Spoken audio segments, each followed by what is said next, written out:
Welcome to the castle, everybody. This is Nightsaber Z42, and this is Character Vault, where I go through the entire process of creating a character from start to finish. And today, we're going to be taking a look at G.I. Joe, the role-playing game by Renegade Game Studios.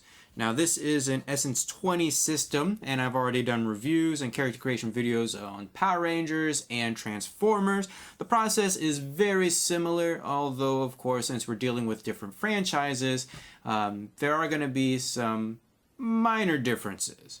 So, let's go ahead and dive right on in. So we've got our character sheet, we've got our book opened up to Chapter 2, Character Creation.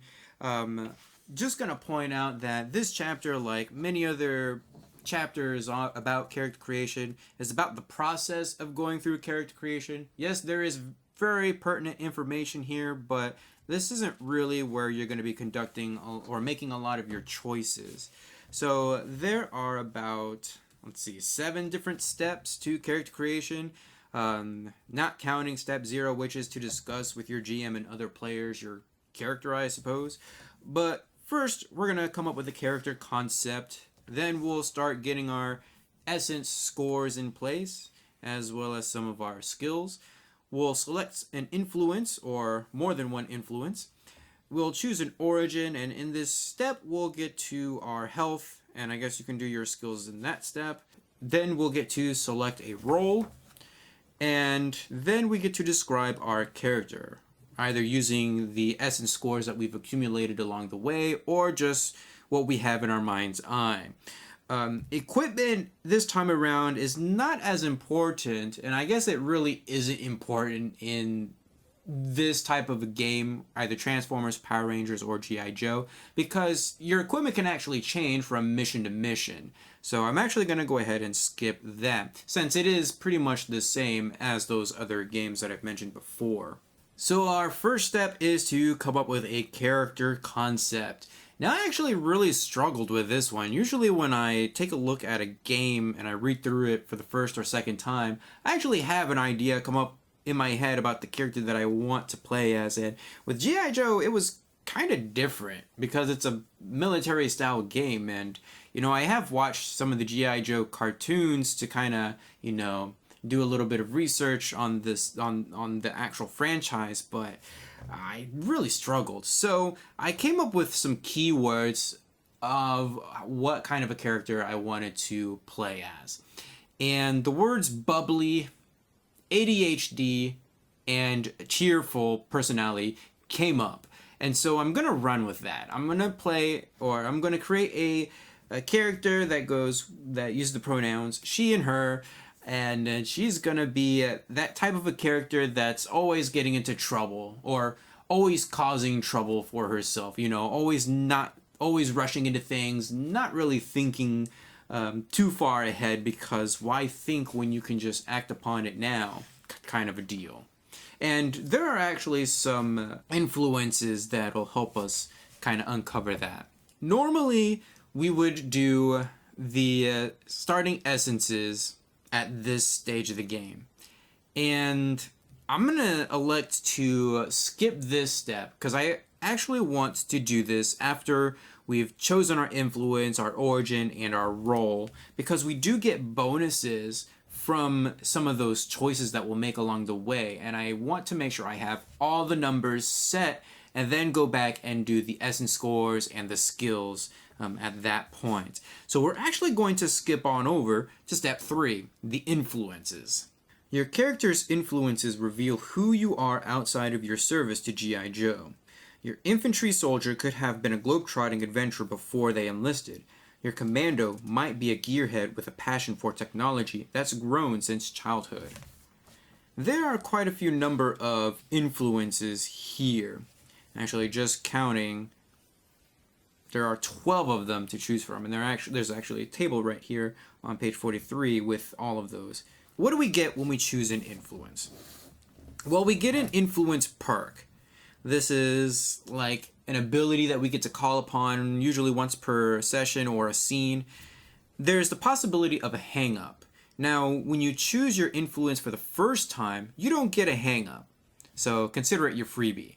You can choose up to 3 influences, but on your second and third, if you choose a second and third influence, you do get a hang up, which is some sort of a bad ability or thing that can come up during play that your GM will pop on you.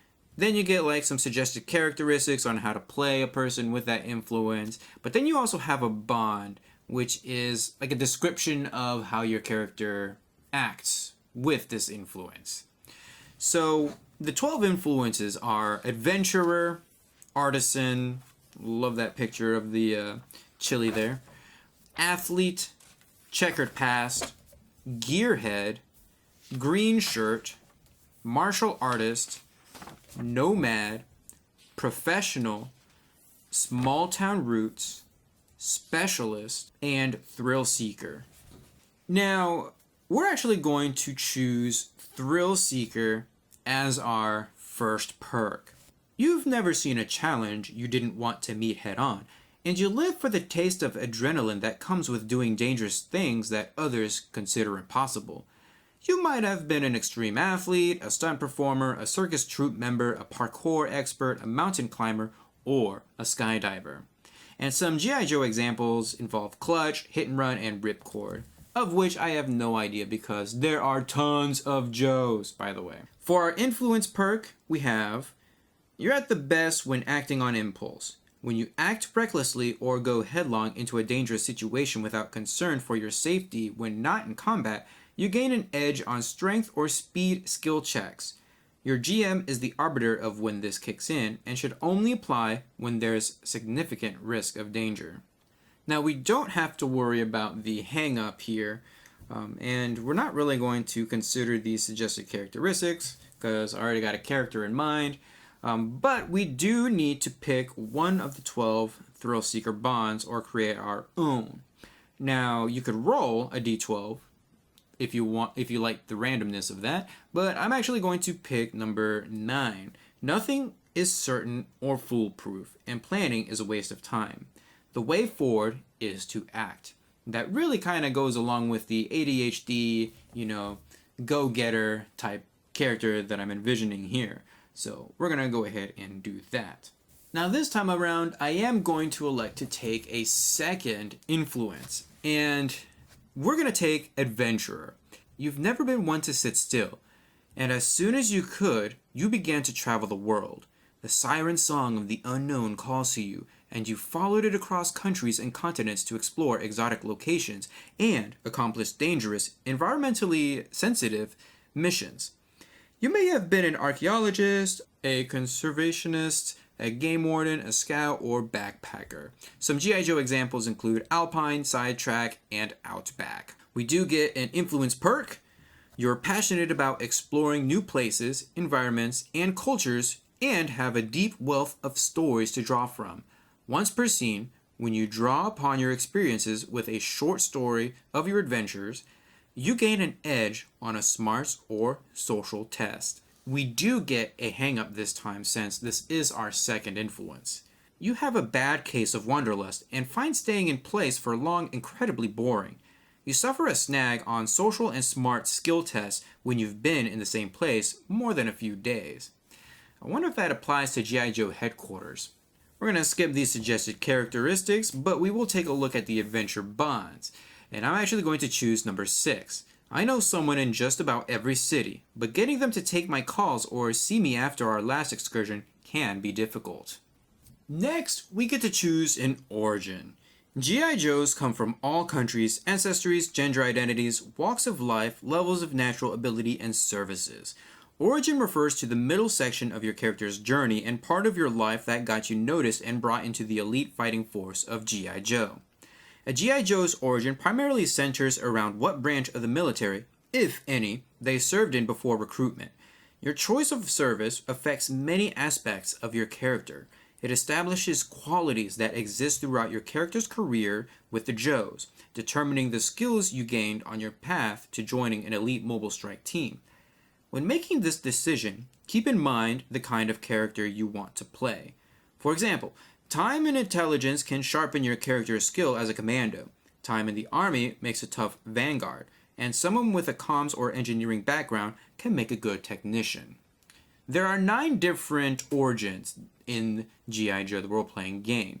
And with each origin, you get an essence score increase, which comes with a skill, because every time you increase your essence score, you also get an increase in an accompanying skill of that essence.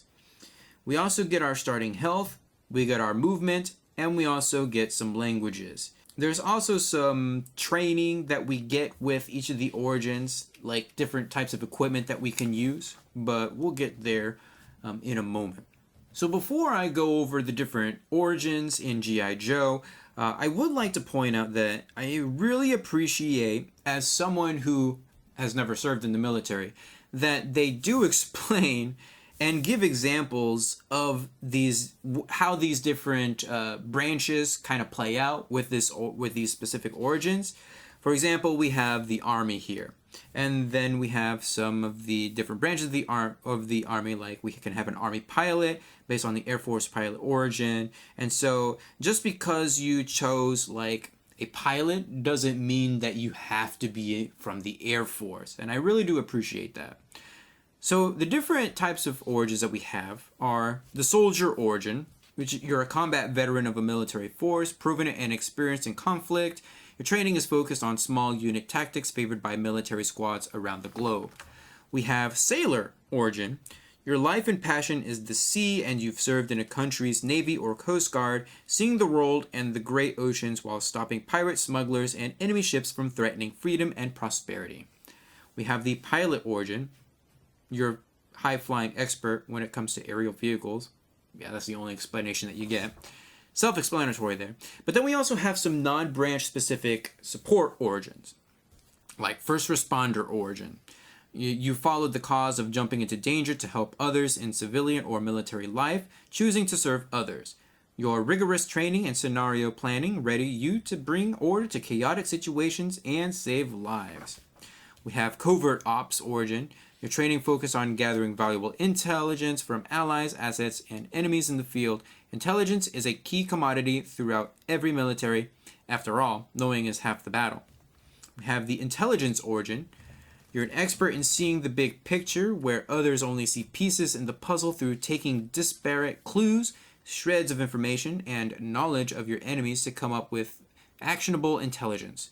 You thrive in puzzling situations, solving mysteries, and finding needles in haystacks to aid allies and thwart enemies. We have some non-military origins as well, like the civilian origin. Unlike most members of G.I. Joe, you come from a civilian background without military service. This gives you flexible training and valuable outside viewpoints, but being an outsider means you have a lot to learn. We have the engineering origin. You've spent your life with tools and machines, putting them together, taking them apart, improving, and salvaging. This skill set is in high demand in every military service, where everything from vehicles to weapons and more needs skilled hands to operate every day. And the scientist origin. Self-explanatory, it's too long, not gonna read, but it is kind of what it is. You're a scientist. So the origin that we're going to choose is the soldier origin, and I had it in my mind that our character, her code name, by the way, is Bubblegum, has come from the Army Rangers, possibly, like infiltrating, stuff like that, being out in the wilderness for long stretches of time, something along those lines. And so with this origin, we get to increase our speed or strength by +1. In addition, we can take one of the following skills, athletics, conditioning, targeting, or initiative, and increase it by +1 as well. Just remember that whichever of those skills that we take, it has to come from the essence that we increased from this origin. Our starting health is 2, and our base ground movement is 35 feet. Now, our movement isn't reduced by wearing heavy armor or carrying a heavy load. In addition to all of that, we begin play with 1 language in addition to any native languages, and we gain 1 additional language for every 3 points of smarts we possess. We are also trained in all weapons other than unique weapons.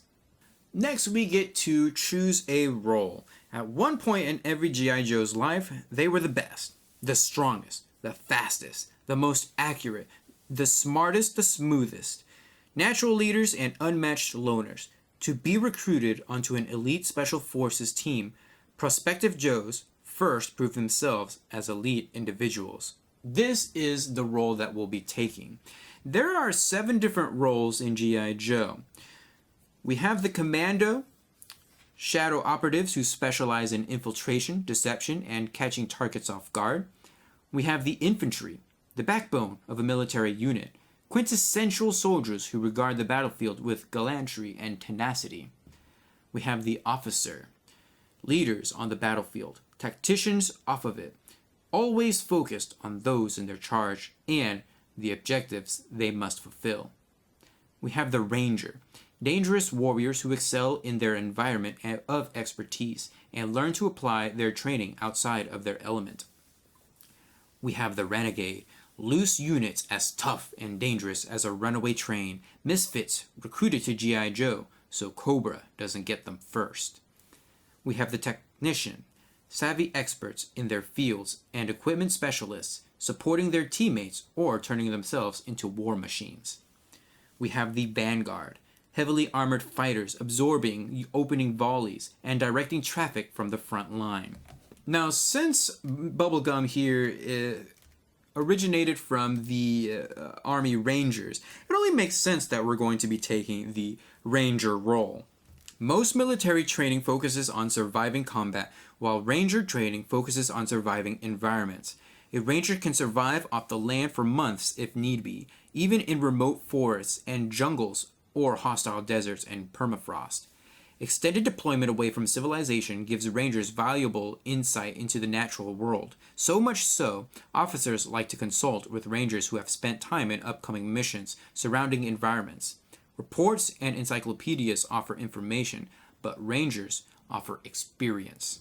Some examples of Ranger characters include Shipwreck, Link, Beachhead, Stalker, Dusty, and Recondo. There's a nice table on each of the roles, spelling out what you get at each level, all the way up to 20.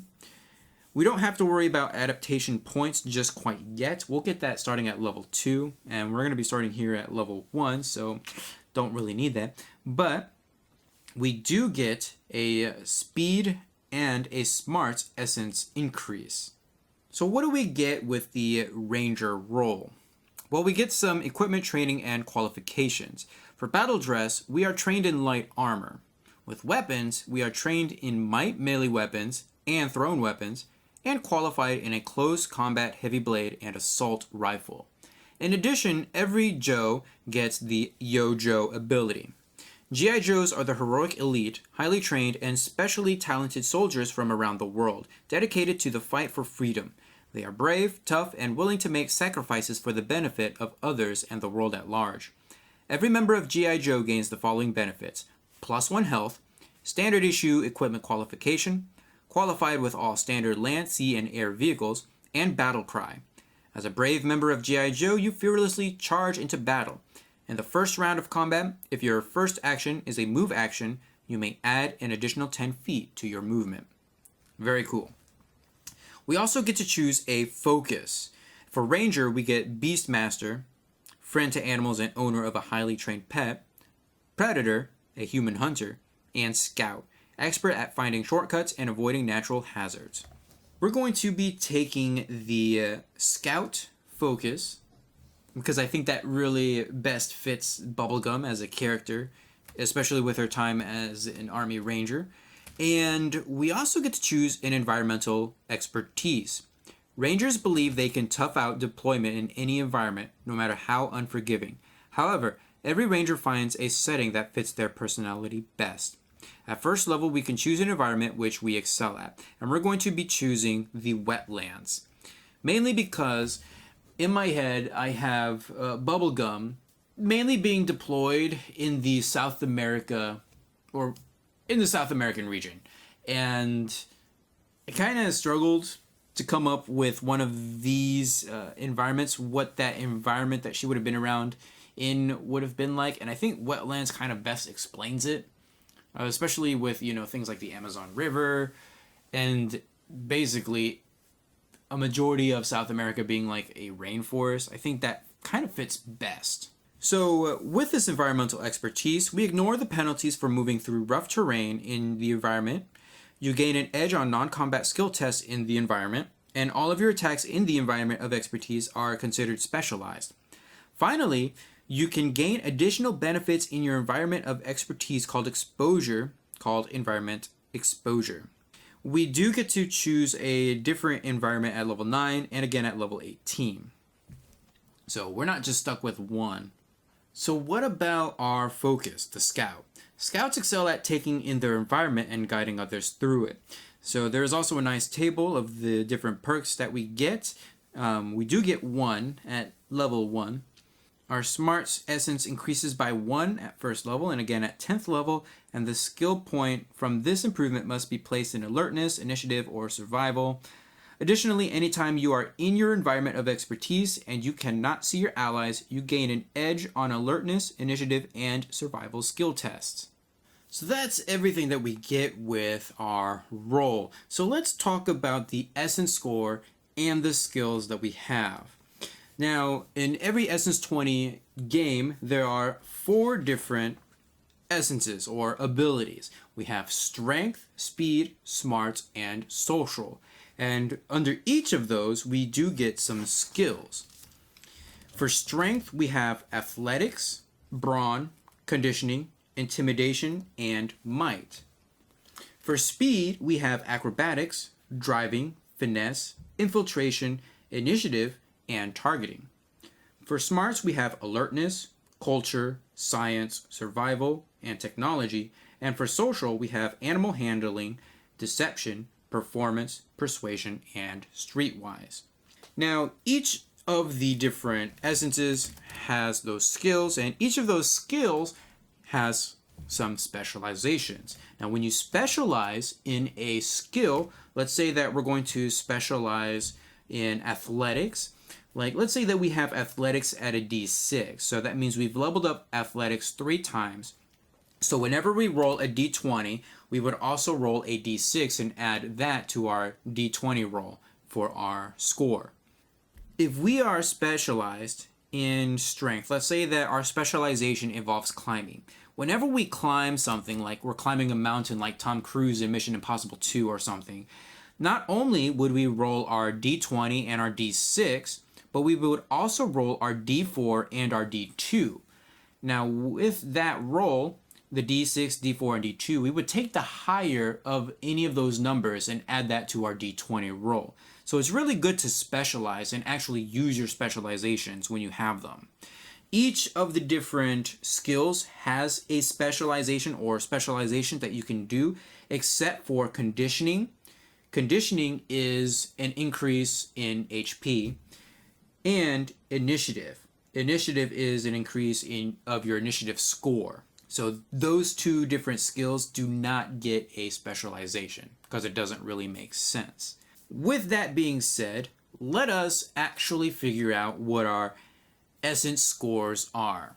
So if I've done my job correctly with my note taking, I would have some essence scores and skills that are extra from our roles and origins and things like that. So just to kind of recap real quick, I am not receiving any bonuses to strength. I am receiving a +2 bonus to speed, +1 from the soldier origin, and +1 from the ranger role. I am receiving a +2 for smarts, +1 from the ranger role, and +1 for the scout role. And I am receiving a +0 for social. So, with that being said, we need to come up with our starting scores. We start with 12 points to spend across those 4 different essences. Now, you cannot just dump all of those essences or all of those points into one essence. You do need to have some points into all of those essences. But for now, I'm going to put strength at 2. I'm going to bump 4 points into speed. I'm going to bump 4 points into smarts, and I'll put the rest into social. So our totals will be a strength of 2, a speed of 6, a smarts of 6 as well, and a social of 2. Now, right underneath the actual essence on the character sheet are different reactions, I suppose, for each of the different essences. Like for strength, we have toughness. For speed, we have evasion. For smarts, we have willpower. And for social, we have cleverness. Defenses. They are considered defenses. My bad. And so, in order to calculate your defenses, you take 10 plus the essence score plus any perks or any armor, and that becomes your toughness score. So quickly, we're going to figure out that 12 is going to be our toughness, 16 will be our evasion, 16 will also be our willpower, and then 12 will be our cleverness. Now for the actual fun part, figuring out all of the skills that we have. So a quick way to figure out how many skills you have is just to take a look at the essence score. You will always have a skill equal to your essence. Now, this does also include specializations. So when we talk about increasing skills, there's actually 3 things that we can do. We can gain a rank in a new skill, we can increase a skills rank, or we can learn a new specialization. You have to possess at least a D2 rank and assign a specialization to that skill. Or you have to have at least a D2 rank in that skill in order to specialize in it. Obvious. It's also worth noting that if you do not have any skill points in a skill, that means you suffer a snag. That means you roll 2d20 and you take the lower result. So something to keep in mind when you're allocating your skill points. So for our skills, we have a strength of 2, so that means we get 2 skills. I'm actually going to put +1 into conditioning to bump up my HP to 4, which I think is very much needed in this instance. And we're also going to bump up our might by +1 since we are able to use some might weapons. For speed, we have a score of 6. We already have a +1 in infiltration, so I'm going to go ahead and mark that. We have a +1 in initiative, and we have a +1 in targeting from the ranger role. I'm going to put 2 points into infiltration, bump that up to a D6, and I'm also going to take a specialization. Our specialization is going to be stealth. And that's one of the examples that is given in the book. It's always good to start there before coming up with your own. I'm also going to bump up initiative by 2 and then targeting by 1. So our infiltration is at D6 with stealth, our initiative is at D6, and our targeting is at D4. I like that our ranger is a very speedy character, and that actually does come to play when we talk about actions. The higher speed, the more actions you're actually able to perform in combat. Our smart score is 6. Now we do get an alertness of 1 from our scout roll, and that is it. Okay, so we're going to take 2 into alertness, bumping that up to a D6, and we're actually going to take 2 different specializations. We're going to take perception. So this is like scoping out an area very quickly for anything that could be of value. It's not an investigation and in-depth, it's just a quick look. And we're also going to take situational awareness. Now, the way that it's explained in the book is that you take a look for possible exits, for enemy traps and things like that. So very good when you're going out into these different environments and you're scouting for your party.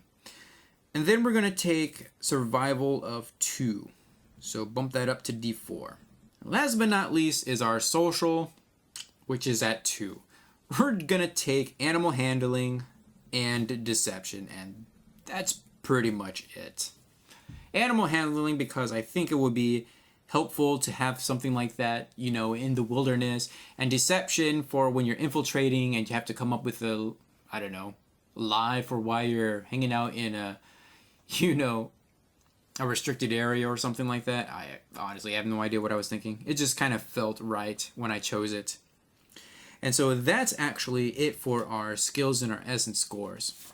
So now we get to describe our character. And I like that the way these books, that's Transformers, Power Rangers, and G.I. Joe, kind of approach it. You use your essence scores to actually describe your character. For example, if your strength is high, you can describe them as being athletic, brutal, rugged, tenacious, or vigorous. With my character concept, I've kind of already did this without using some of these essence scores. So I did go ahead and reuse some of the words that I came up with, like ADHD.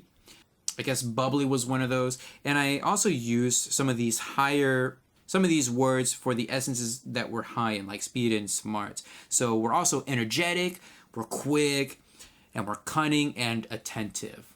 And then there's equipment, but we're not really going to worry about that just yet because we're not on any missions and your gear can actually change from mission to mission. So the last step is to form a squad. And this is a series of 4 questions that we get to ask the other Joes, like which other squad mate have you served with before?